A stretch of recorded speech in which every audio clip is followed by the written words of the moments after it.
want to support the channel in a different way, you can press the join button or link in the description to buy me a coffee, as well as link to channel membership in the description as well, where you can learn more about that. Either way, yeah. Today I am back with another true crime video, more like a compilation. Again, I'm trying to do more like a case study on one specific crime, but it's just taking me a while to plan. There's so much other stuff going on by the time I'm filming, then editing the video for the day, as well as doing my workout and cooking or do whatever else I need to do, going for walks, etc. It seems to be the last thing on the list, so I never get to it. But yeah, that's why it's been more compilation true crime. I'm trying to focus some more different video ideas, jazz it up, do stuff different. We'll see, might take some time. Also, I'm trying to think of ideas quickly. It's not always original, etc., but I'm trying new things, etc. Trying to do more certain topic videos, one topic videos, etc. But maybe some more meditations, stuff like that. But that doesn't mean I'm not going to do facts and all that. All my facts videos were one of the OG stuff on my channel, as well as the Am I the Asshole, things like that. So I guess the Am I the Asshole isn't flicking so fast a story, depending on how long it is. But either way, everyone likes different things. So I'm going to stick with doing some more quick paced videos. So this one is a true crime video about brilliant criminals in history. So smartest criminals, brilliant criminals, stuff like that. And yeah, let's get into it. Instead of using their intellect for constructive purposes, brilliant criminals waste their efforts crafting the most meticulously planned crimes ever documented. It's essential to emphasize that we aren't praising the intelligence of these criminal masterminds, rather pointing out how intelligence can be employed for both positive and negative ends. So yeah, not praising crime, but praising like that they're smart and intelligent, and if they use this intelligence for other purposes, they could get really far in life. But of course, crime is never good. So the first guy is, or woman as well, but in this case, guy Albert Spagari. So a high-profile French bank robber, Albert was notoriously clever. When he did finally get caught, he escaped by handing the judge a fake piece of evidence and jumping out the window onto a waiting motorcycle. He remained at large until his death from throat cancer. An unknowing person dumped Albert's body on his mother's lawn. Okay. Carl Gugasian, so with a PhD in statistics and probability, Carl is possibly one of the most educated thieves on our list. He is also one of the most prolific bank robbers in U.S. history, having robbed more than 50 banks over the course of 30 years. He was caught in 2002 after several boys playing near a drainage ditch stumbled across his cache of weapons, maps, equipment. Police were eventually led to Carl's door.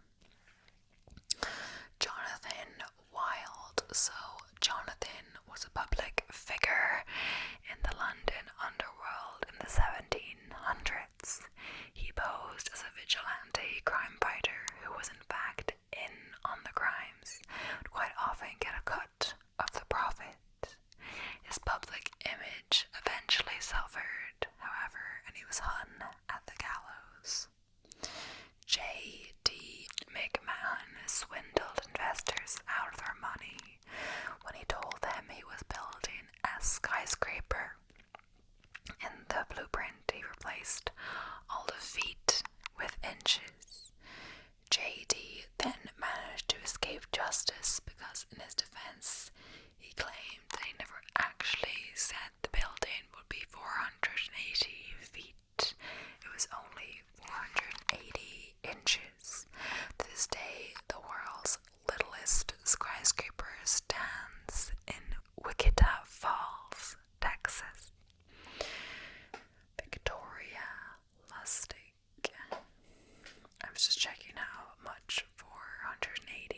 inches is in meters. 12.192 meters because we use the metric system. So, ironically enough, Victor's last name means funny in Germany. I knew that, which is appropriate because one of his boldest cons was to sell the Eiffel Tower twice. So, Gerald Blanchard. So, Gerald has been described by Canadian police as being the country's most sophisticated criminal mastermind ever. In perhaps his biggest crime, he parachuted into the Schönbrunn Palace in Vienna and stole the star of Empress Sisi, one of Austria's crown jewels, by replacing it with a fake. After serving time in Canada, he's now started a new career as a security consultant. That's interesting because if you were a really good criminal, or brilliant criminal, you'd be really good at catching criminals, right? So, Eugene Francois Vindoc. So, this French criminal turned lawman has been the subject of much public fascination since the 1800s. Not only was he one of the most creative criminals in France, he eventually became a police informant and even helped start the French police department. He is also often regarded as the first private detective. Next up is Jeffrey Allen Manchester. So, known as the Toys R Us bandit, Jeffrey escaped from prison and hid out in Toys R Us for several months, all while posing as a faithful member of the local church. He even got a girlfriend from the congregation and handed out toys to children from the toy store, of course. After planning another robbery, however, local police were alerted, and his girlfriend ended up turning him in. Anthony Turquio, now a public speaker, Anthony gained national attention in 2008 as the Craigslist robber. When planning his heist at the Bank of America, Anthony put out an ad on Craigslist asking for construction workers. The ad instructed the workers to meet near the bank right around the time of the robbery. Anthony then robbed the bank and fled wearing the exact same construction clothes, which left the police with a confused group of construction workers. He would have gotten away had it not been for a local homeless man who saw the whole thing. The Pink Panthers. So this is the name given by Interpol to a band of Balkan criminals who are responsible for some of the craziest heists in history. In fact, some of these crimes have been called art.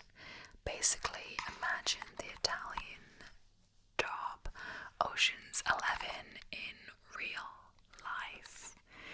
So Hassan and Abbas, so due to German privacy laws, we don't know their last name. But that isn't all that German law protects them from. After robbing the Kaufhaus des Westens, Europe's second largest department store, they accidentally left behind a single glove. DNA sampling led investigators to the pair of identical twins. But in Germany, each person must be individually convicted. Since police couldn't determine which brother's DNA was on the glove, a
heist, and part from when Saddam Hussein stole $1 billion from the Central Bank of Iraq.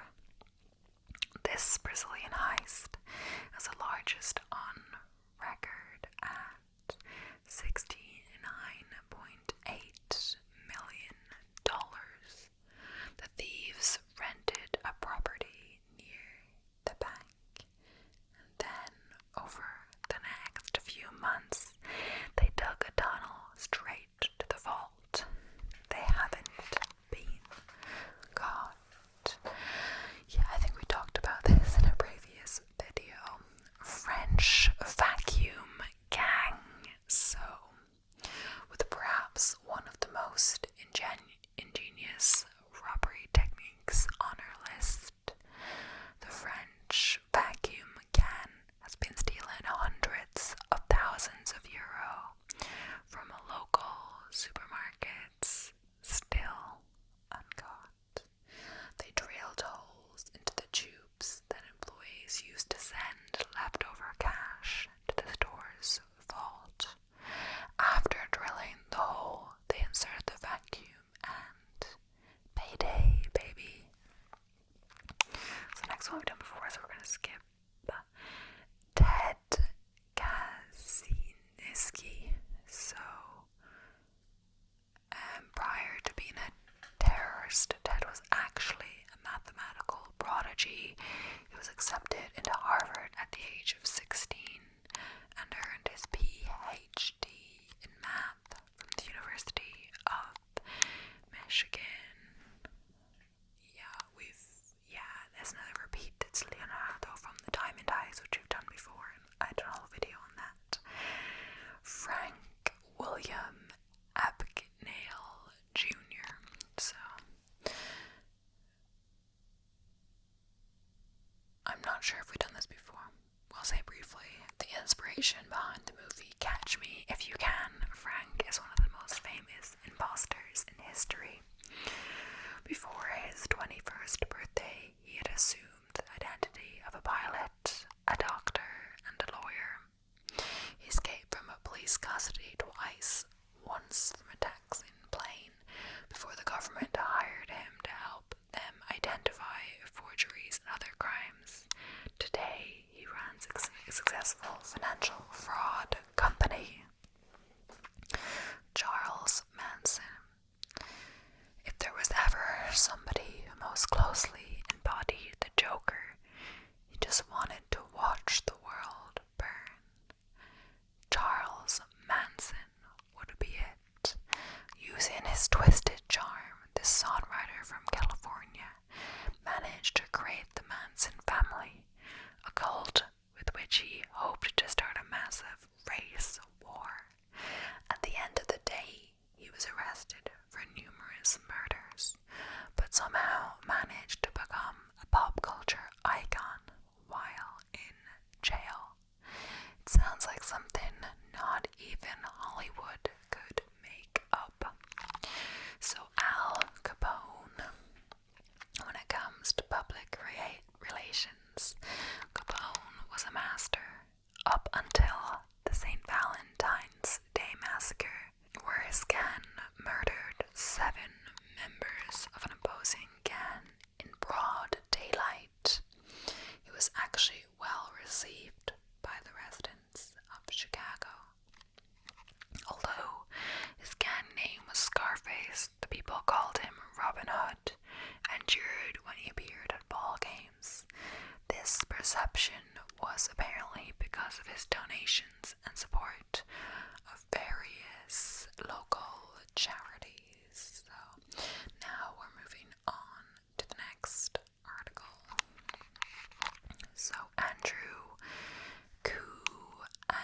Cunanan, I'm not sure how you say that correctly, in the span of just 3 months in 1997, Andrew Cunanan became famous for a string of murders, including those of real estate developer Lee Miglin and designer Johnny Versace.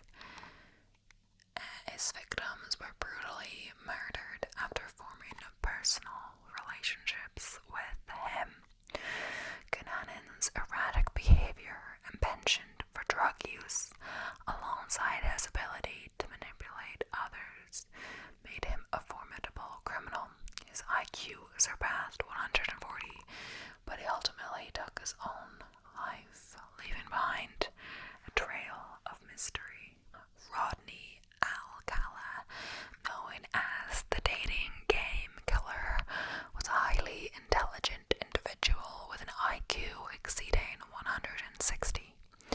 Between 1977 and 1979, he committed a series of gruesome murders in California. Alcala's persuasiveness allowed him to conceive his victims to pose for explicit photographs before killing them. Despite appearing on a popular TV show, he continued his killing spree until his capture and conviction. Charlene Williams. Charlene Williams and her husband, Gerald Gallego, embarked on a brutal killing spree in the Sacramento area from 1978 to 1980. Charlene, with an IQ of over 150, convinced victims to accompany her before her husband executed them. Their crimes continued for years until a witness reported an abduction. Charlene served her sentence and was released in 1997, while Gerald died in prison in 2002. So Richard Lobb was an IQ with an IQ over 150, was a brilliant but troubled individual who teamed up with Nathan Leopold to commit a thrill-seeking murder. Their victim, Bobby Franks, was a cousin of Loeb. The crime became a sensation, with Clarence Darrow defending them in court. Loeb was sentenced to life plus 99 years, but met his end in prison after a violent encounter. So the same Nathan Leopold, so the guy who was just teamed with Richard Leopold that we just talked about, Nathan Leopold, believed to have an IQ of around 200, was the partner in crime of Richard Loeb. Leopold's fascination with Loeb's manipulative abilities led them to commit the infamous murder of Bobby Franks. Both received life sentences, but Leopold took a different path in prison. He volunteered for medical experiments, contributed to malaria research, and eventually earned his freedom. Leopold went on to pursue education and research in Puerto Rico, showcasing his intellect even after a dark history. In conclusion, these criminal masterminds demonstrate that intelligence, when misused, can lead to devastating consequences. While some managed to escape justice temporarily, others found redemption or met their fates behind bars. So their stories continue to captivate and intrigue us, reminding us of the fine line between brilliance and manfulness in the world of crime. So we do have one more article to look at to hopefully bring us to the end of our video. Okay, so Ricky Donnell Freeway Rick Ross. He is a convicted drug trafficker, best known for the drug empire he established in Los Angeles, California, US, in the early to mid-1980s. Ross began selling cocaine after his illiteracy prevented him from earning a tennis scholarship for college.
goes by the code name PXI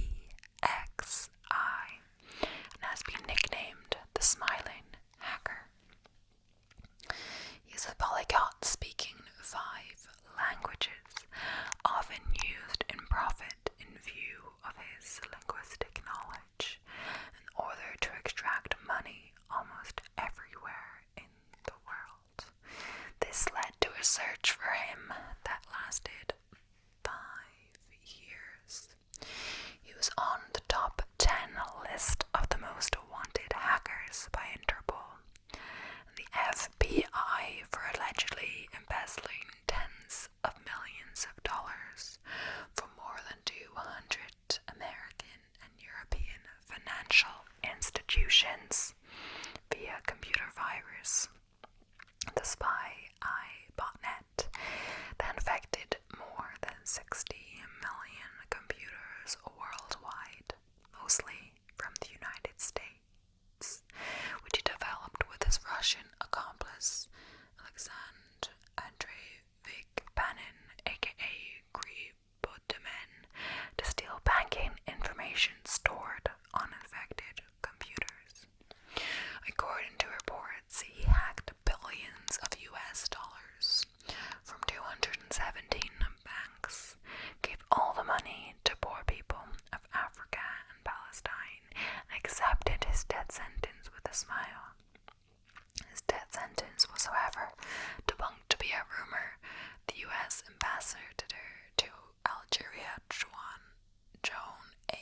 Pulisic, wrote on her Twitter account that computer crimes are not capital crimes and are not punishable by the death penalty. So next up is John Dilliner, an American gangster who during the Great Depression in the country robbed 24 banks and a number of police stations. He was arrested several times but escaped twice. He inspired the movie Public Enemies. Dillinger was imprisoned several times and escaped twice. So Hush Puppy. At the time, Ramon Hush Puppy Abbas was arrested along with 11 other Nigerian scammers. The police seized around $40 million in cash and hard disks containing the addresses of almost 2 million victims. The arrest was part of a United States FBI investigation dubbed Fox Hunt 2, which revealed Hush Puppy to be one of the main people running the business email compromise BEC scams. They are a form of cyber fraud that involves hacking corporate emails and sending fake messages to clients to redirect financial transfers and steal bank details. The police used Abbas's Instagram and Snapchat accounts to track and confirm his whereabouts, gather evidence to charge him. It is believed he already scammed his victims of over $24 million. So Emmanuel Newit, a former director of Union Bank of Nigeria, successfully defrauded a director at Brazil's Banco Nordeste, based in São Paulo, Mr. Nelson Sakaguchi, and sold a fake airport for $242 million.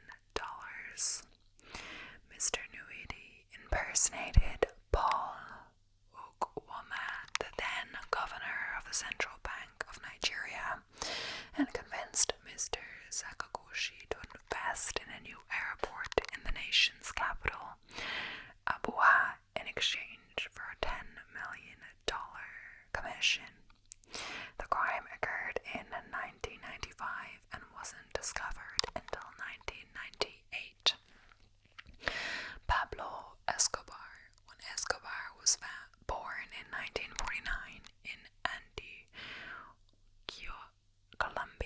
His mother was a school teacher and his father was a farmer.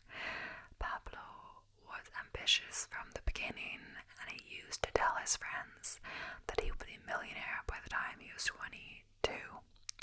By the 1980s, Escobar controlled 80% of the cocaine traffic going into the US. The cartel moved 70 to 80 tons of cocaine into the country per month. At the height of his reign, Pablo Escobar was making around $420 million each week. Escobar spent roughly $2,500 a month on rubber bands for his cash. From 1987 until 1993, Escobar made the Forbes list of international billionaires. In 1989, he ranked as the 7th richest man in the world. El Chapo, so Joaquin Archibaldo Guzman Loera, commonly known as El Chapo, escaped a high-security prison not once, but twice successfully. On charges of murder, kidnapping, and drug trafficking, he was arrested for 20 years in 1993 and kept in a Mexico jail. As he became very rich by his cartel success, he bribed about $2.5 million to the officers and easily escaped on 19th of January 2001. He was arrested again on 22nd of February 1945. This time he was kept in a very isolated prison and did not get any luxuries. He could only get out for 1 hour of his prison cell, and the guards were also not allowed to talk to him. To escape this time, his men bought land about 0.7 miles away from the prison and started to construct a tunnel to El Chapo's prison bath area. On 11th of July 2015 at 9 p.m., El Chapo was seen going towards the bath area and soon vanished. So,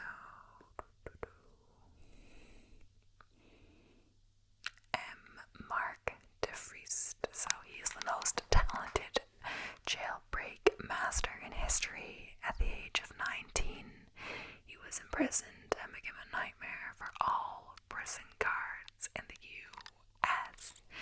In 35 years of prison, he was tortured by prison guards and bullied by prisoners. He tried to escape 13 times and succeeded 7 times.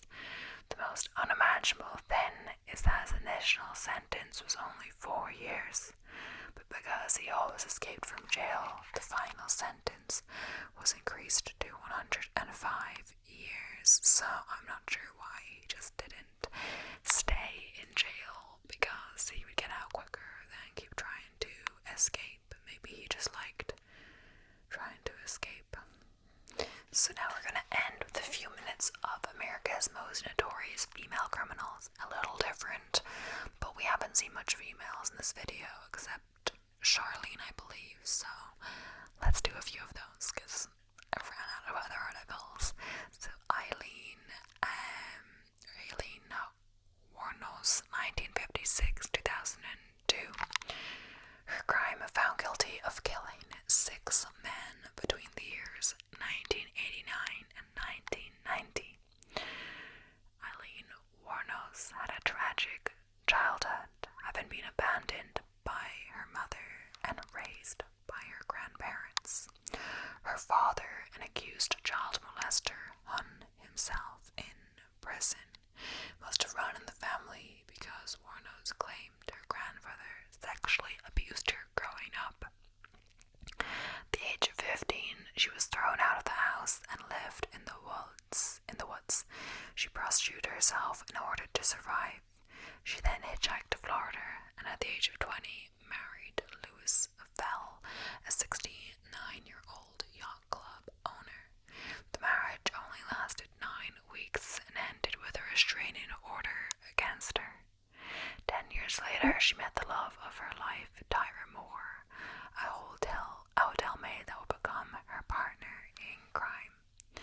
Wuornos' meager income was not enough for the couple to survive on.